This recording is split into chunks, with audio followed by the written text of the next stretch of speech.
right, we are live. We are back after a 3-week hiatus with the 2015 Week 9 Review podcast. With me tonight, I have back from the past, Mr. Josh K. How are you? It's good to be back. First time since the preseason. That's right. Well, it's great to have you. I'm glad you can join. Apologies to everyone for not getting one out. Work's been a little crazy and just haven't been able to put the time in for the pre-work. And I really don't want to just have a podcast and talk off my ass. So I'd like to make these worthwhile. So, all right. First things first, just some league notes. I want to make sure everyone's aware. The trade deadline is November 22nd. So not this Sunday, the following Sunday. I don't know the exact time, so I'm saying by game time on that Sunday, most likely, because the rosters will lock. That's when trades have to be made. After that, it'll be basically a blackout for the rest of the regular season. Then once the regular season ends, then trades can be made again in the off season. So you have 11 days to trade Dave, your best player. Yes. I'm hoping a few more of those trades can happen. Get in line. I'm sure we'll talk about that in just a second. All right. Let's keep this moving so we can try to keep this short. Injuries, Josh. I had that as my number one topic. I mean, to me, it's been absolutely nuts with the big names. I mean, my team's been hit. We got Jamal Charles, Le'Veon Bell, Foster, Keenan Allen, Steve Smith. Forgot about Smith. Dion Lewis, Big Ben, and now Luck.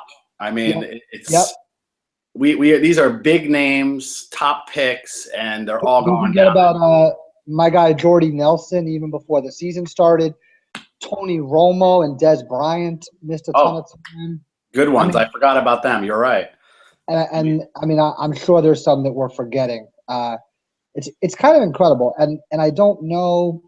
Is it more than normal? I think it is, but I don't have the stats to back that up. It's just maybe it's that it's disproportionately stars, so it's more notable, but it certainly seems like it's more injuries than normal.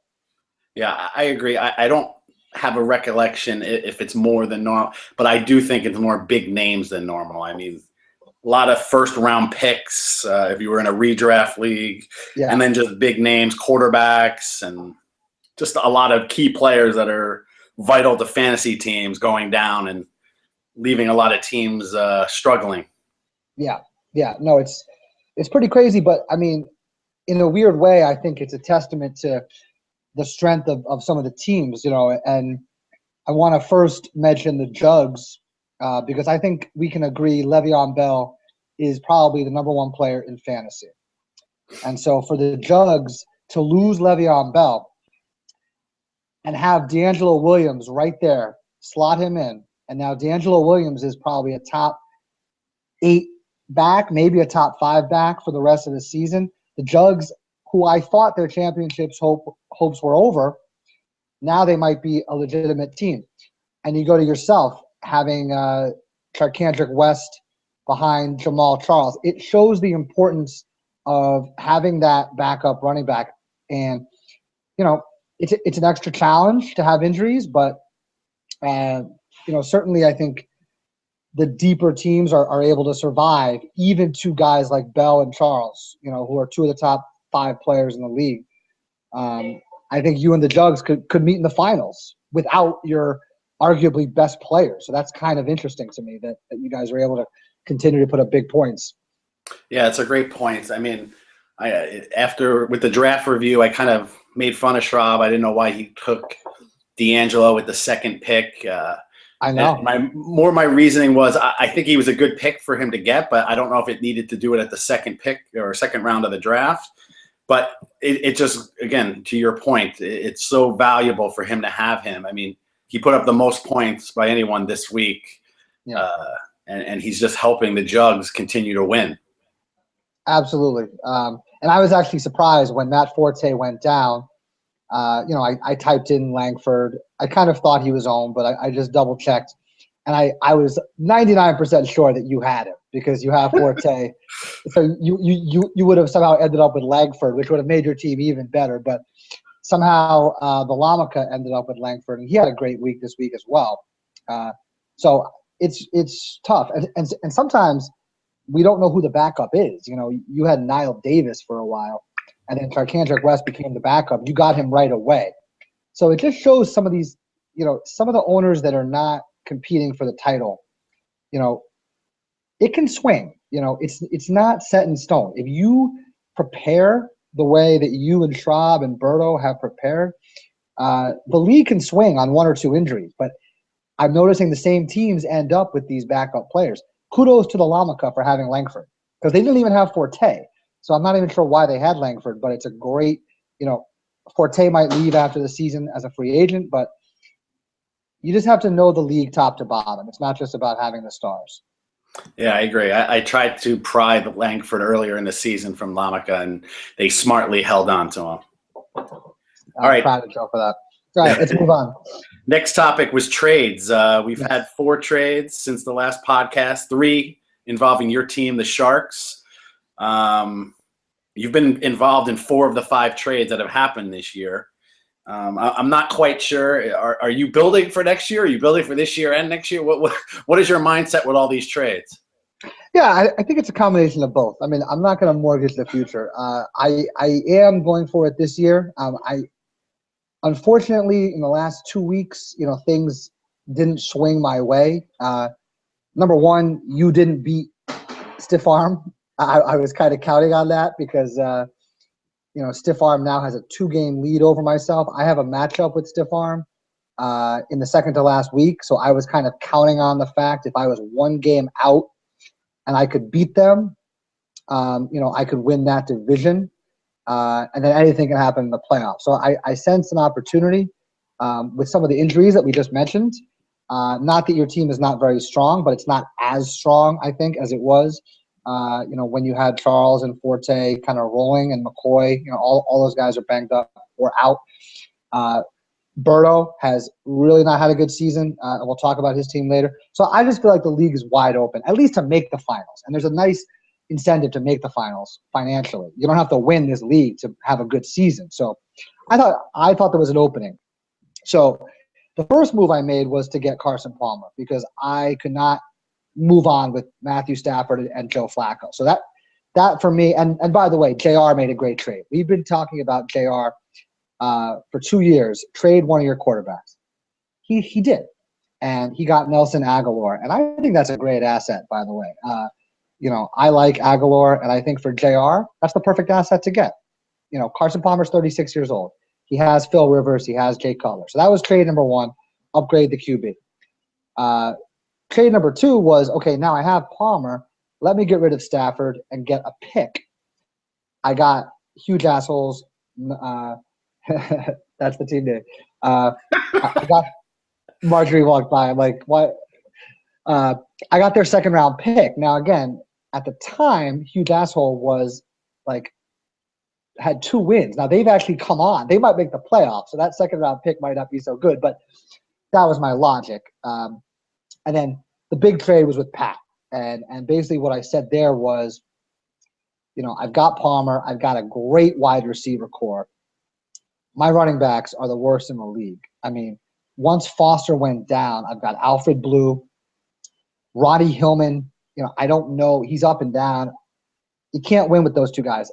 I talked to Pat about Lynch, and, I mean, things went from there. I know I'm rambling a little bit, but that's that was kind of the progression of it. And I saw an opportunity to strike with Pat, and I think Pat made a good investment for his future.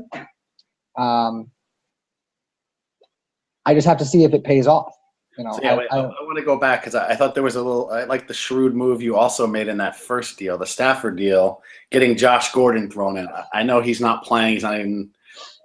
I don't know when he's allowed to play, but he's obviously a great talent. To throw him at least on your bench, see what happens. I mean, he could be a star for you next year if he comes back. I thought that was pretty shrewd, along with that second round pick. So I thought that was a good trade for you overall. On the trade with Pat, honestly, I was like, ugh, I don't like the trade for Pat until I saw that he got your first round pick. I kind of like that. Obviously, Foster, older. I do like Nelson. As you just said, Blue and Hillman, they're thrown in. I mean, Blue does back up Foster, so that's kind of good. Yeah. Hillman, And I you got never know. Javorius Allen, so we just swapped backfields there. Yeah, so I didn't really see a winner in that trade, so that probably means it's a pretty good trade for both sides, to be honest with you. Yeah, I thought it was a great trade for both sides. I think Pat's a very good negotiator. You know, I went to him. I wanted a running back. I was willing to give up a draft pick. It's not that I don't value draft picks. You know, I got Aguilar in the first round, but it's not 100% guaranteed you're going to get a good player. So Marshawn Lynch is worth a first-round draft pick. From there, it just kind of escalated. I forget the exact back and forth, but I wasn't able to get what I wanted for just Lynch. But when Pat threw in Forsett as well, I was willing to part with Jordy Nelson. And I have a very deep wide receiver core. Jordy Nelson, by the way, is 31 years old. I know it seems like he's younger, but 31 off an ACL. And by the way, I think he's a great player. So I'm not trying to downplay it, but just my logic was I have Brandon Marshall. I have Martavis Bryant. I've got Alshon Jeffrey. I picked up Stephon Diggs. I do have good wide receivers. So I hate to lose Nelson, but I thought to get 2 starting running backs, I just had to make the move. It's so hard to get good running backs. When else am I going to have that opportunity? And by the way, those guys, okay, in 3 years, maybe it's not a good deal, but I think I can get 1 more year out of those guys. So, I just needed some option because I just couldn't continue with the running backs I had. Yeah, I think, like I said, I think it was a win-win for both of you. I will also echo your point on Pat being a good negotiator. I tried to work some deals with him, but not only last year, but in the last few days, and he definitely knows his stuff. Let's not let the 1-8 record or whatever he is fool you. He definitely knows his stuff. So I just wanted to echo that again. And then last week, or I guess it was last week, this week, I don't know when it actually went down, you traded Kirk Cousins and your highest second-round pick, since you have 3 of them at this point next year, to the Lamica for Matt Ryan. Yeah. Now, that one I was a little confused by, so I definitely want to hear, why did you need Ryan and why did you make that deal? Well, basically, I gave I got Pat's second-round pick when I gave him my first-round pick. I got to write all this down because I made a lot of trades with picks. But my thought process there was I have Palmer. Palmer, there's a 40% chance he gets hurt before the end of the season. I mean, it's just not – I really like Carson Palmer.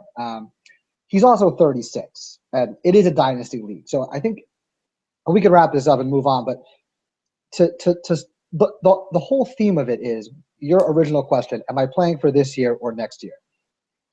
And the answer is both, and it really is. I think a balanced approach is the way to go. That should always be the answer, to be honest with you. Yeah, I mean, look, I'm 4-5. I thought I had a chance to catch Matt.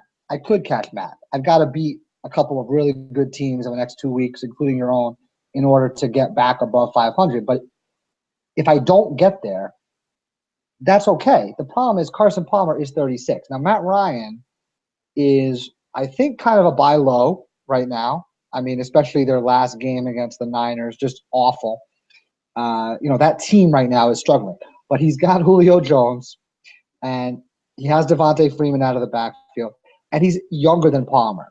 I don't know how old Matt Ryan is, but I think he's in his late 20s. He's still a young guy. So he's 30. For me, he's 30, so still in his prime. I think he's got 3 years of prime, whereas Carson Palmer, if I get 1 more year out of Palmer, I didn't know that I would have the opportunity to get Ryan. I probably would have kept Aguilar and not rolled with Palmer, but at the time, I didn't engage the Lamica, and I like Palmer better than Ryan for this year. So, I can certainly see your point. I guess the way I thought of it was if the second round of the draft comes up and you tell me that there's a quarterback available out of college who's going to be Matt Ryan immediately, probably going to take him in the second round. So, I thought it was a good opportunity to add some depth to quarterback. And, I basically turned Stafford and Flacco into, Palmer and Ryan. So I feel better about the quarterback. Yeah, and you should probably thank me, by the way, for that trade, because unbeknownst to you, I was trying to get Matt Ryan earlier in that week, and the Lamaka were trying to get a first-round pick, and I'm like, he's not worth it. I'm like, he's a 13th ranked guy. He's behind guys that have had bye. He's definitely probably only worth a second-round pick. And I said, let me know what you think. And then the next thing I know, they trade to you for your second-round pick. Well, to be fair, though, your second-round pick is number 23 or 24, most likely. The second-round pick I had was Pat's, who's going to be the, first or second pick in that round. So it's a big difference. It's a 10-spot difference. I'm just saying you could thank me, because you might have had to pay a first-round pick price to do it up until. Well, first of all, I don't have a first-round pick, and I wouldn't have given a first-round pick. Second of all, it's a great transition. I want to go into your trade, which was the only other trade made this year, was the Demaryius Thomas for Keenan Allen trade.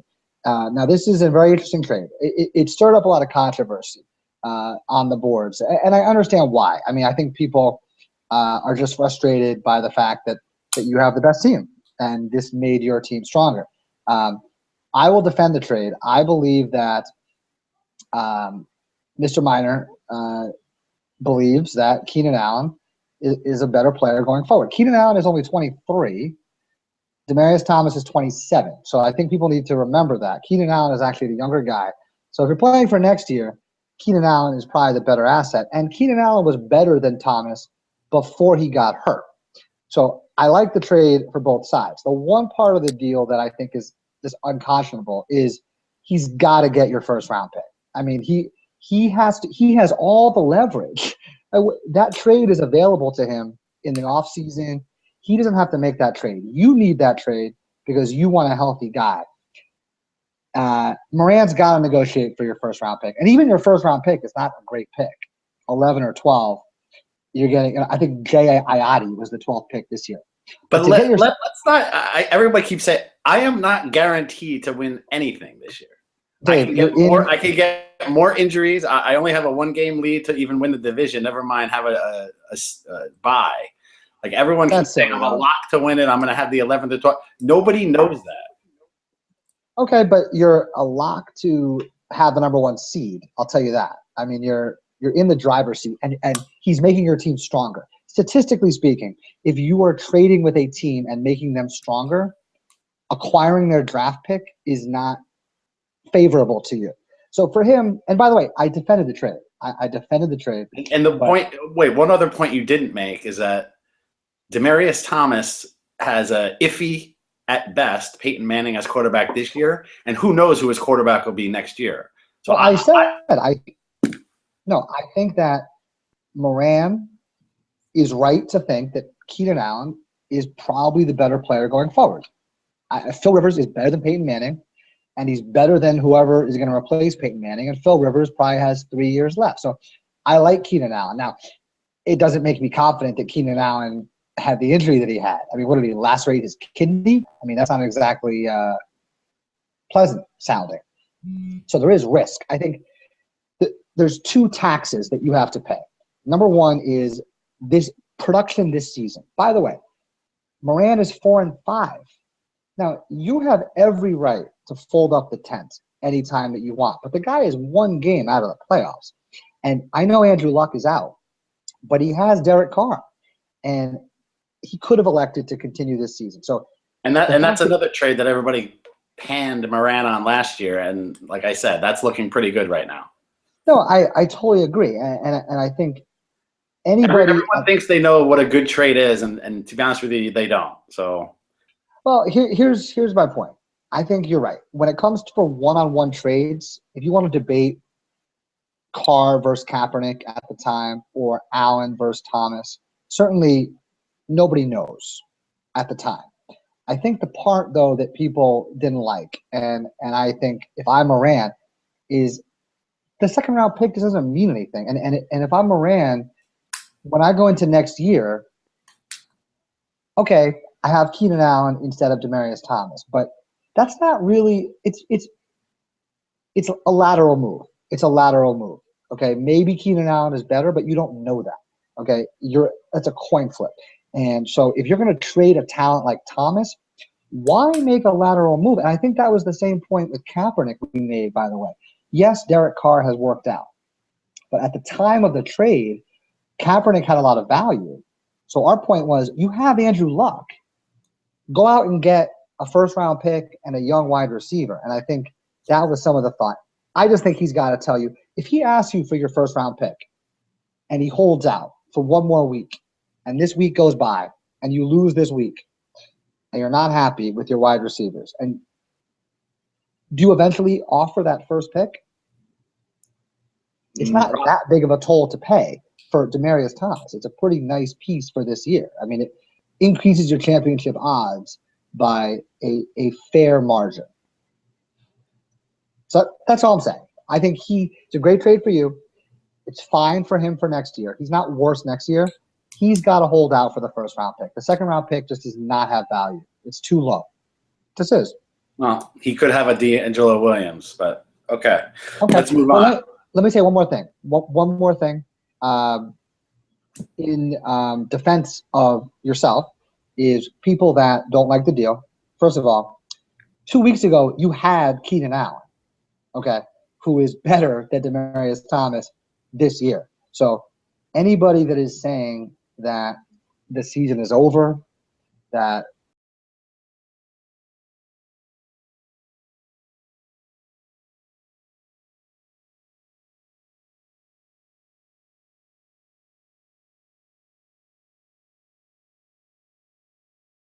I mean, your team was better 2 weeks ago, in my opinion. Right? I think Keenan Allen is better than Demaryius Thomas this season. So you're not in a better position today than you were 2 weeks ago. I still think you have the best team, but it's not as if you got the 2007 Randy Moss. And you know, I think you got a very solid player, but I think people they're thinking that it's 2013-14 Broncos, and it's not the same team. So I think, again, I'm making both arguments. I think Moran's got to get the first pick. He's got to get your first-round pick. But I think that it's a little overblown, the level to which it was a robbery. I think still a pretty fair trade. All right. I think you covered that actually pretty damn well. On the waiver wire, there's been about 70 moves, or there's only 2 that I looked at and said, oh, okay, those are good moves. The other ones are like, eh. And I'd say those 2 were the pieces grabbing Ben Watson in week 8 and you grabbing Diggs in week 7. Yeah, Diggs, for me, was the classic number 1 waiver pick. That's what you wait for. And yes, luck is involved, but I think he's a keeper. I mean, he looks like a number 1 wide receiver. I waited for that first pick. I had the number 1 waiver for 3 weeks, and he was the guy. So that absolutely paid off. And for Pat, absolutely. Watson looks excellent. And that's a great point, though. You waited until the right guy was there when you had that number 1 pick. You didn't just make a pickup for a kicker or some of these moves that people make. You got to use these waiver moves in the right way. Don't just be making a move just to wait until the next day and pick someone else up. It's. Well, I'm not gonna. I mean, I love moving. I'm back to number 4 somehow in the waiver priority. I mean, it's insane. I don't know how I've accelerated already. Because people are making crazy pickups. I mean, if you look at the waiver wire, Let's move on. Let's move on. I have nothing to say to those people. They're doing a great job.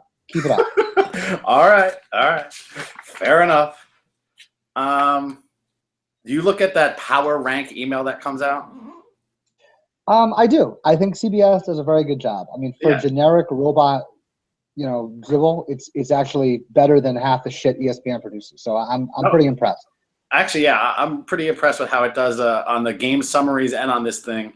Obviously, it's very nuanced, it's number 1. the Nates, I think, are the number 2 team right now. I think their call out on them was they beat the bad teams and they've lost to the good teams. So I'm interested to see how that transpires going forward. Who else did it make good comments on? The Jugs, Schwab has made poor lineup decisions in back-to-back weeks, costing him points. Huge asshole topped expert point projection in 5 straight weeks. That's actually pretty good. And the point it made on your team, actually, I guess most of your players have had their bye. So you have less bias to deal with the rest of the way. I thought that was interesting.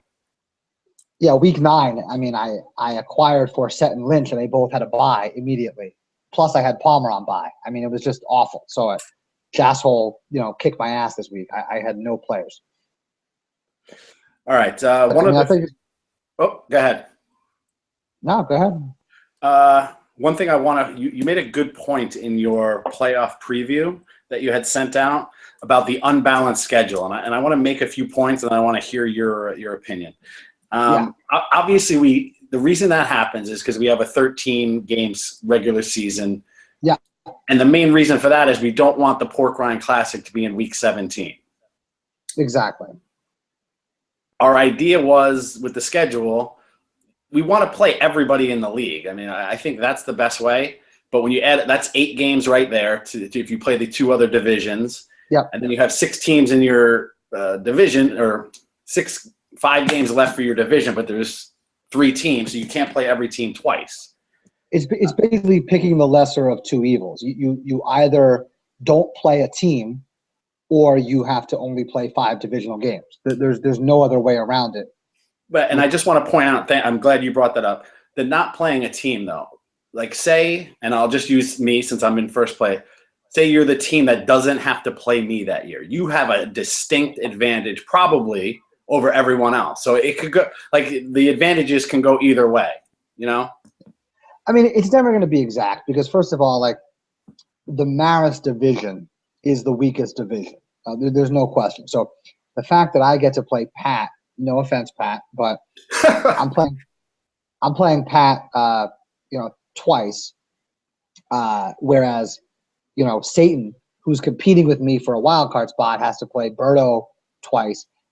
There is an imbalance built in. So it's never going to be perfect, but I agree with you that it's better than not playing a team at all. At least everyone plays every team. I mean, look, the best teams are going to rise to the top. I mean, maybe you lose a tiebreaker for the 6th seed, but, if you're involved in a tiebreaker in the first place, you're going to be subject to the scheduling gods. Yep. The best teams are going to be up at top regardless of who they play. So I just pointed it out because I thought it was interesting because I didn't realize it. To be honest with you, I didn't until you pointed it out. So, and I don't know if I know we have some powers as the commish on the site, but I don't know if this is something that we choose or if the site just defaults to it automatically.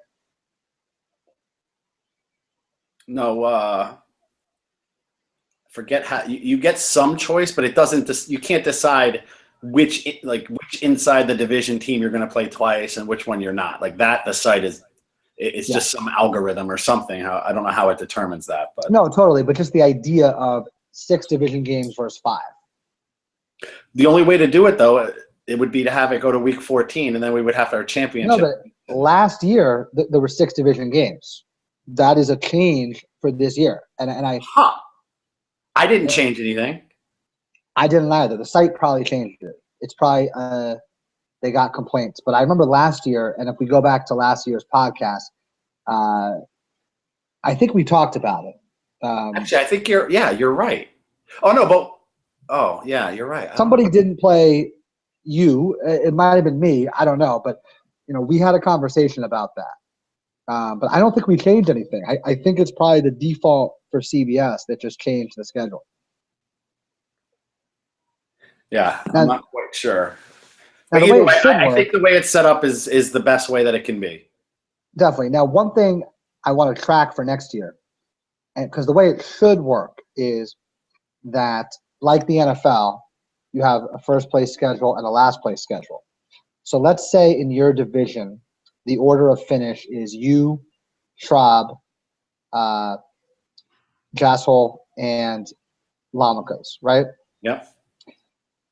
The team that doesn't play you twice should be the last place team. Does that make sense? Like the Jugs should have to play you twice. It should be based on the order of finish, I think.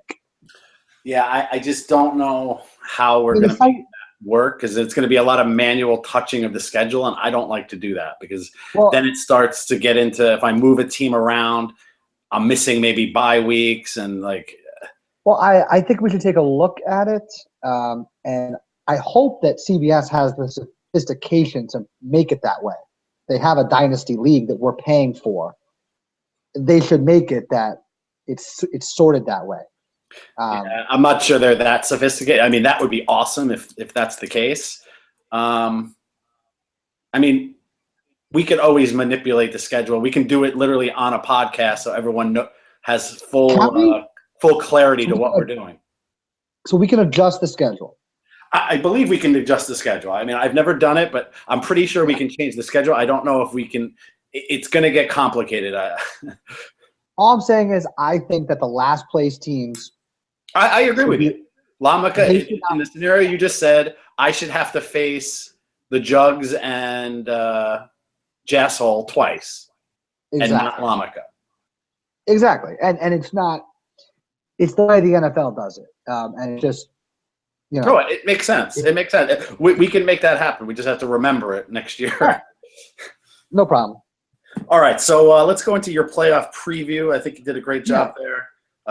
Obviously, I'm currently still the number one seed with most points.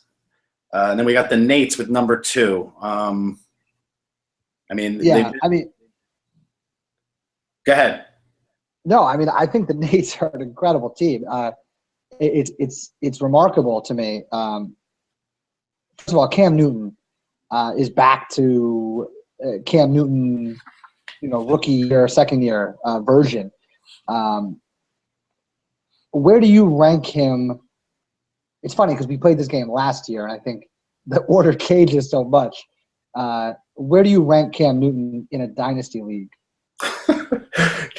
Are you looking at my notes? Because my first sentence is Newton has been great the last couple of weeks. Josh, where do you rank? Where does he rank this season and in dynasty?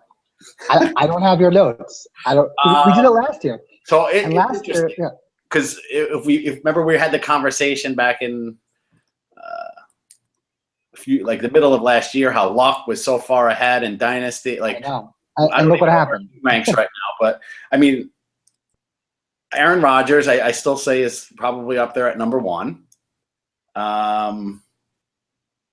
am I forgetting quarterbacks now? Well, first of all, Andrew Luck is still number 2 for me, behind Aaron Rodgers. I think that – I don't know if he is. The guy – I mean, first of all – I would take Cam Newton over Luck.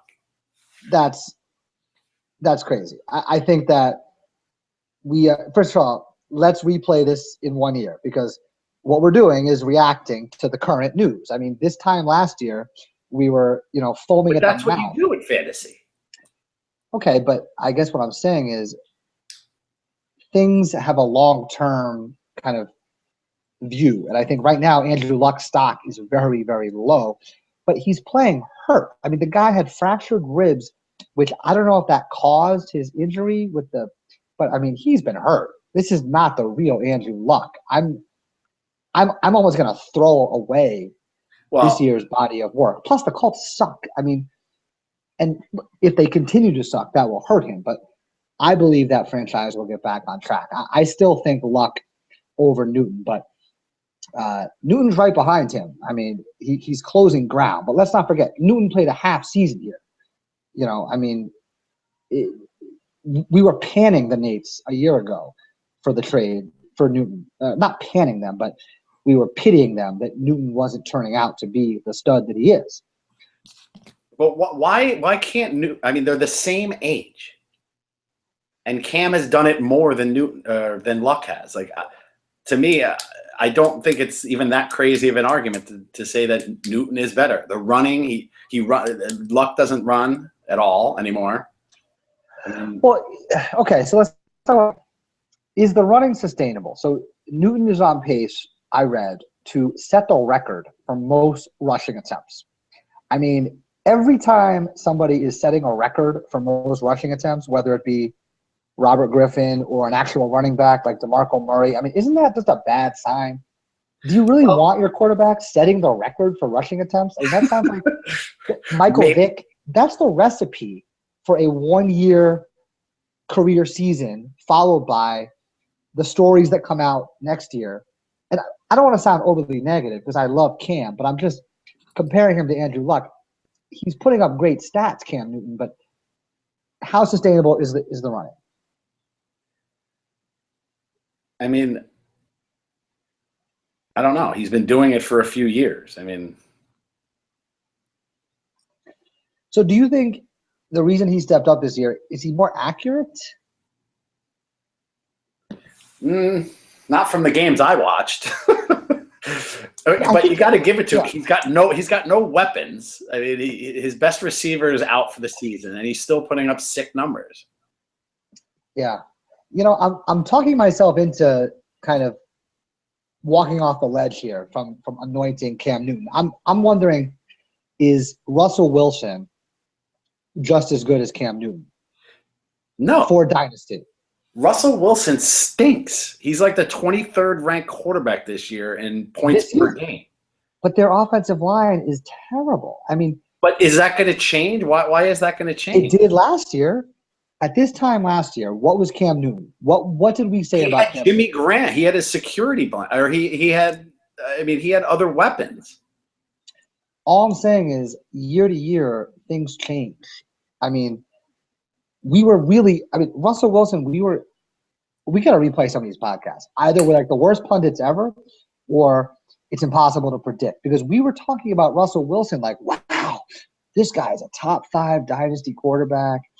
And now, a half season later, we're discarding Russell Wilson? Because I have more information now. You have the latest information, but it's not a linear system. It goes up and down. I mean, Cam Newton was the future of the NFL as a rookie. It doesn't always go up and down. I mean, like a guy like Peyton Manning was always up. Tom Brady, always up, unless they're hurt. I mean, right. Anyway, I think those are the top 3 either way, however you want to slice and dice it. At worst, Cam is number 3 for me in a dynasty. I agree. I think. And then to be honest with you, I could see a guy like. Then I think you got to look at guys like Carr and Bortles. Not Bortles. I think Bortles is benefiting from garbage time production, and I think this is really where you get into the. But we're talking fantasy. That counts. No, it doesn't, because the Jaguars. A half season of garbage time production does not equal a good quarterback. When the Jaguars become like a 7-9, like legitimate team that is not constantly playing from behind, he's going to run into some issues. Can we make a board bet? Please. Like I will take Bortles over Russell Wilson rest of the season. Yeah, this season I agree because of the situation. I mean, Russell Wilson has a terrible offensive line, and in his game situations, he's in a. Well, I mean, it probably will. I mean, you would think that Seattle is going to go sign an offensive lineman. I mean, he can't have an offensive line that sucks forever. And by the way, with Bortles, he's in that horrible division. And now, again, that might not always be the case. It's not that long ago that Indianapolis and Houston, remember Houston? Remember when they were good, like 2 years ago? They were like playing the Patriots in playoff games. I know that's like my theme tonight is like bringing up the past, but I guess I've learned to kind of like take this long-term view of things because things change very quickly. So right now, Bortles is just in a great situation. He's got 2 stud receivers. He's playing from behind against horrible defenses. Are you But making my case? Because I feel like you're making my case. Because I think that's going to everything you just said is going to continue next year and maybe the year after that. So his stats are still going to be sick for fantasy. he's not better than Russell Wilson. I think you are underselling Russell Wilson significantly based on the recency bias. And I encourage everyone to. You're pulling the recency bias card. The recency bias, and I encourage recency. I thought you said region, like region. What region? Like the West Coast bias. No, it's not a West Coast bias. It's a recency bias. Russell Wilson is a top 4 fantasy quarterback for dynasty. If I'm drafting today, I'm not taking Blake Bortles over Russell Wilson. I can't do it. This year, Bortles looks pretty good. But I want to be in your draft in the 5th spot, so I get Bortles at cheap. We need to document this, okay? How can we track this? Because I really think it's crazy that you are writing off Russell Wilson. I mean, this guy won the Super Bowl 2 years ago. How about this? We'll bring it to the league. Put a poll up. Put a poll up. I won't. Not for this season. Put the caveat, not for this season, but for the next 4 seasons, if you had to have a quarterback, who do you want as your fantasy quarterback? Not your real life quarterback, your fantasy quarterback. And see what comes back. We can do that. And also, I'm willing to make the bet with you rest of season. I will take my man Russell. Coming off a bye, I think things change very quickly in the NFL. They both have had their buys, right? That has to be Yes. Okay. Wilson just had his bye. I will say Wilson has more fantasy points going forward than Bortles. We can bet on that. All right, put it on the board. All right, let's keep going. So the Knicks, obviously 4-game winning streak. I mean, they're rocking. So we got off track. We got. My point with the Nates was it's a great team. It's a team that traded Adrian Peterson. They got DeAndre freaking Hopkins for him and Latavius Murray. So I like that team. I would be afraid of them if I were you. They are the second best team. Oh, the funny part is I've been saying this for a while. We talk about replaying podcasts. I've been talking about them being good for a long time. I mean, they've just lived up since I haven't done a podcast. They basically lived up to what I said they were going to do. Fair enough. Well, yes, I am scared of them, and I do believe they are the number 2 seed and the team I would have to worry about in the finals at this point. And then the 3rd seed is Stiff Arm after whipping my ass or beating me barely this week, but still beating me.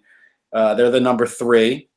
Deservingly so. And then Schwab's Juggernauts are in the 4th seed. Yeah, both those teams are good. I think Stiff Arm is interesting. We always underestimate them.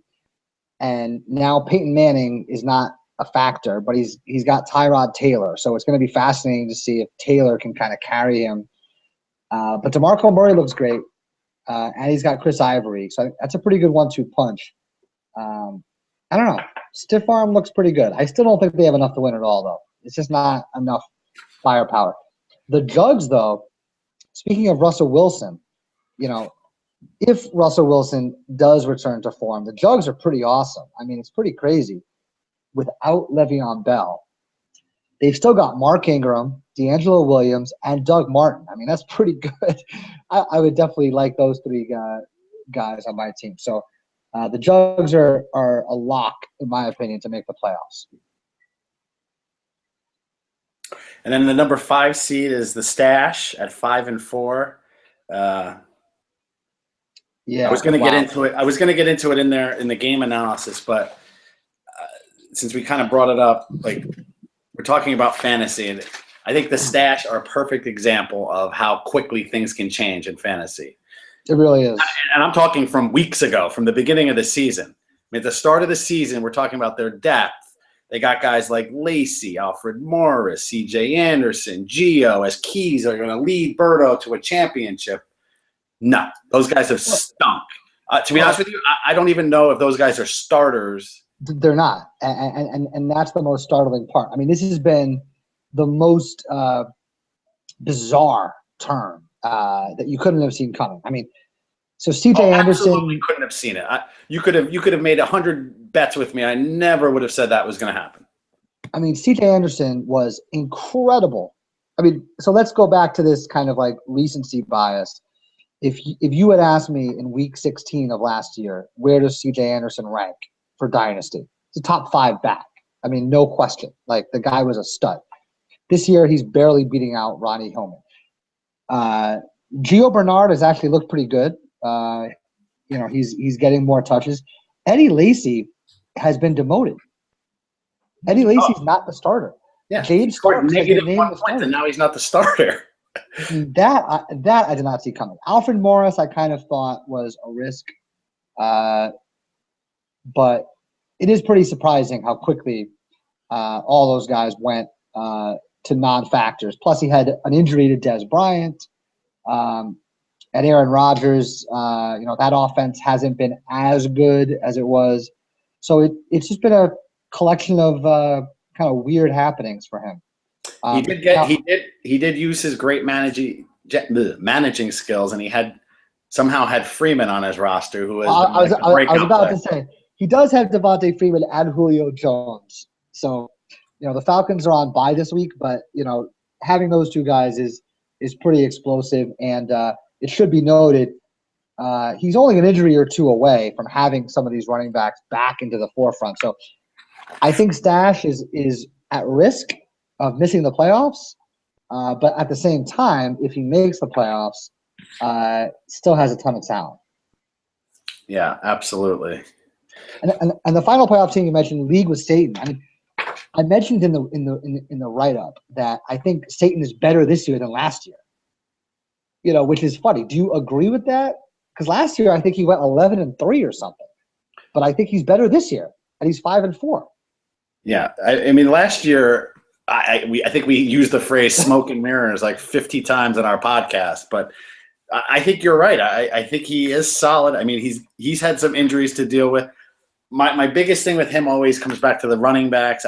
I just don't know if he has the depth there, but he's got some solid players, and on any given week he puts up good points. So I mean, I wouldn't argue that he should be the 16th. I think he is. When I look at the other teams, I think he is the 6th best team. Definitely. And I think there's a big drop-off, by the way. I think considering that Jasshole is number 7 and who's been on a run and could be he was the tough luck loser in weeks 1 and 2. He could be 3 right now. Absolutely. No, he's a legitimate contender, but what I'm saying is I think even he would admit probably not a playoff team yet. So I think Satan is still a pretty good odds-on favorite to make the playoffs. But Jasshole, man, the luck's got to run out at some point. Just every week, Bortles, Lamar Miller, and I don't think it's luck. I like Bortles. I like Miller. I like Mike Evans. I like Jordan Matthews. No, he has good players. But what I'm saying is the site even said it. He's outdone his projections 5 straight weeks. I mean, that's hard to do. His players are a valid point. That's why I brought it up. I thought that was interesting.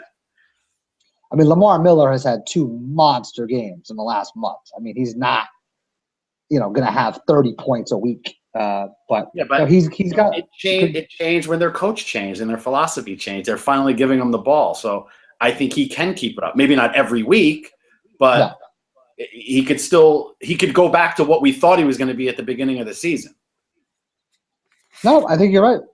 I would love to see Jasshole make a run. I mean, even though I have his 2nd-round pick, just as a fan of the league, if Jasshole and the Nates could somehow meet in the finals, I mean, that would be the best story the league could write. No offense to your team, but I mean that would really set us up for the future that anything can happen. Yeah, I didn't realize it until looking at it, but Jasshole started 1-5, so they've won 3 in a row. So I mean, they're definitely on a roll right now, and we'll see how far it can take them. I mean, they have Starks, who is now a starter.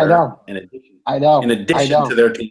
So, I mean, this team they lost Lewis, but they throw Starks in now. I mean, he's got a lot of talent.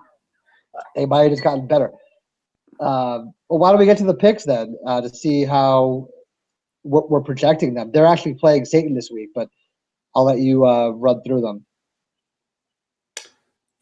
Oh, are we skipping over the games? It's fine.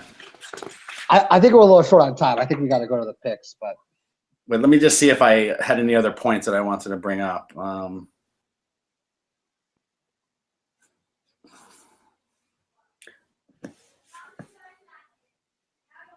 Oh, I wanted to ask you. You mentioned Bell as being the best player, but is Todd Gurley the best back right now, or? Yes, yeah. I mean, definitely. I mean, I think he's only played like 4 games in his life, but I mean, first of all, eye test. He's like the best back of all time. I mean, I literally, I think, like, is the TV being fast forwarded? Like, he is absolutely one of the top 5 athletes. It's like Bo Jackson. He's got that extra gear. I mean, I think Bo is the comparison.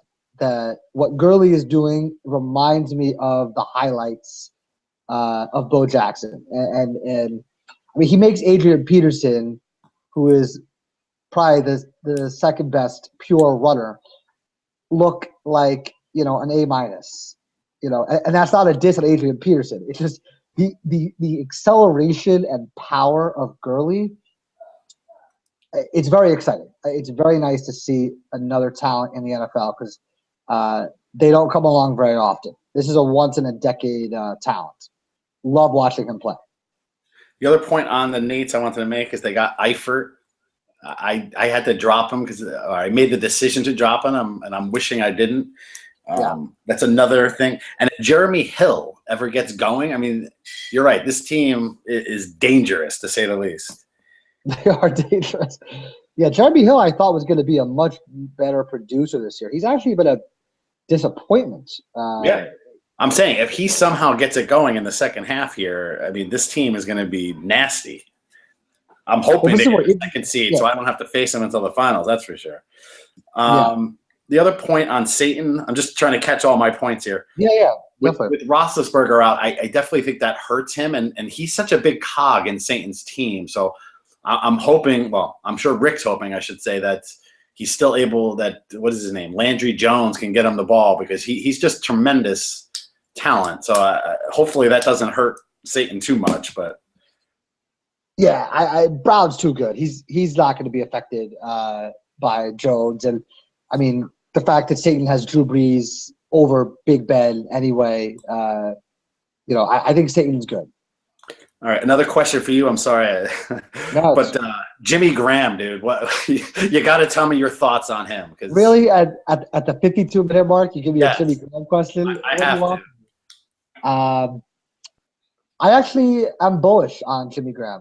I think, and I'm bullish on Russell Wilson, as I mentioned earlier.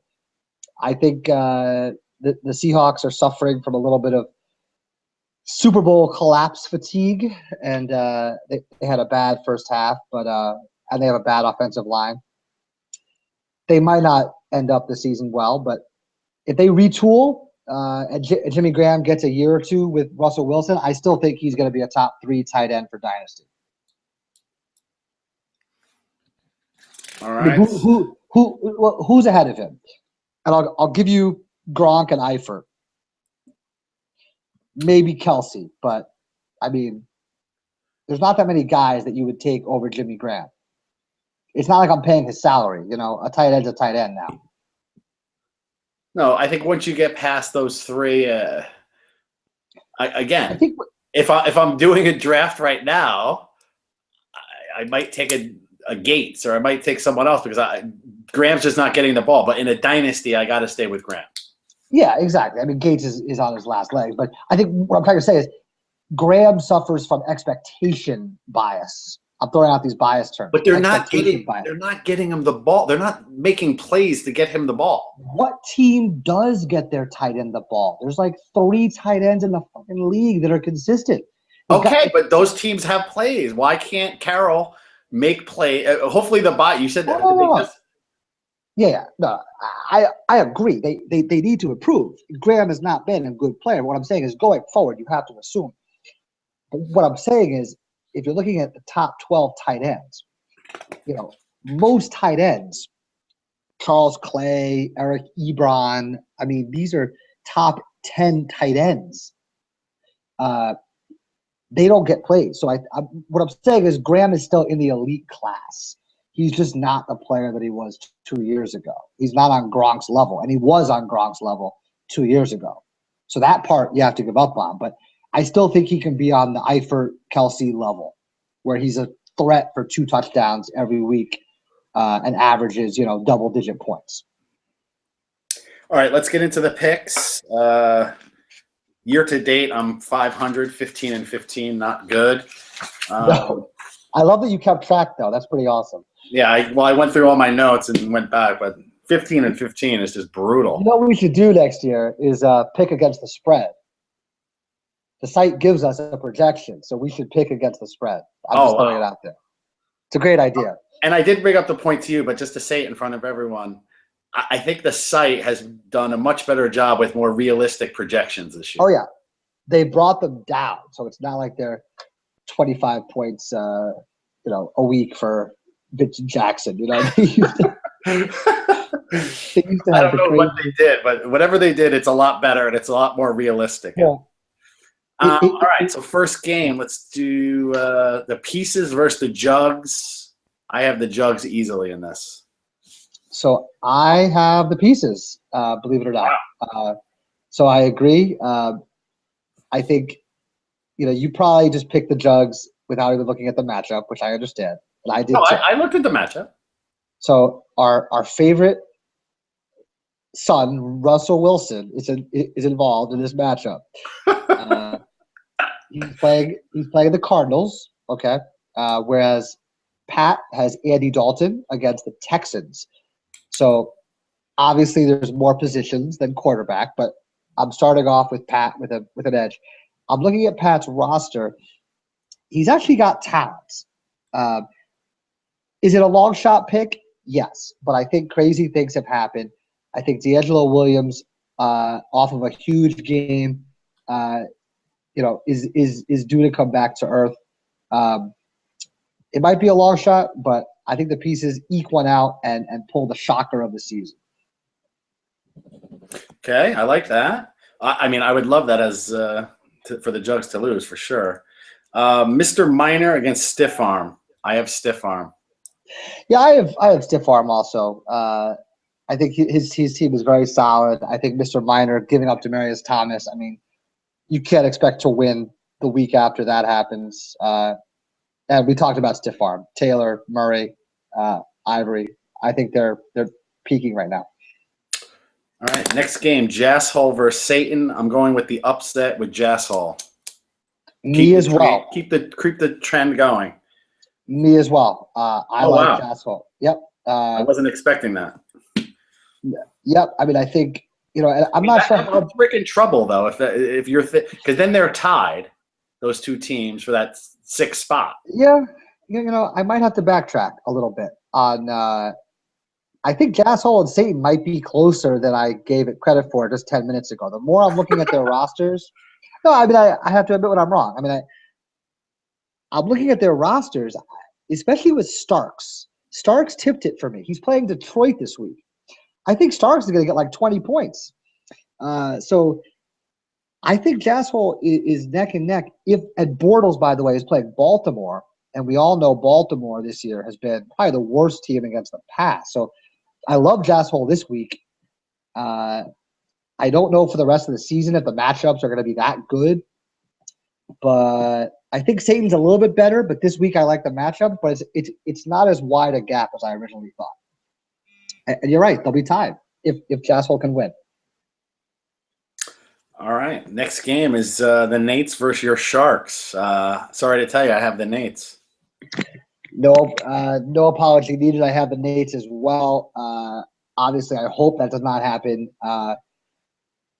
It'll probably put a dagger through my season, which is really too bad. But the Nates just have a little more talent, especially DeAndre Hopkins playing from behind against the Bengals. The site only has a projected 11 points. That seems like an under projection.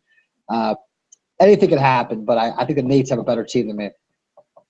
Yeah, I do like the Flacco-Forsett combo against Jacksonville. I think you can get a lot of points there. You got Lynch now, Jeffrey. Yeah. I mean, I think this is going to be a tight one. I hope so. I mean, it's the first time I'm running out my new lineup, so I certainly hope I win. But, the scheduling gods didn't do me any favors. I'm playing the Nates and then the Maulers in back-to-back weeks. I mean, it's not exactly an easy pickings there. So, I hope I win, but I got to go with the Nates.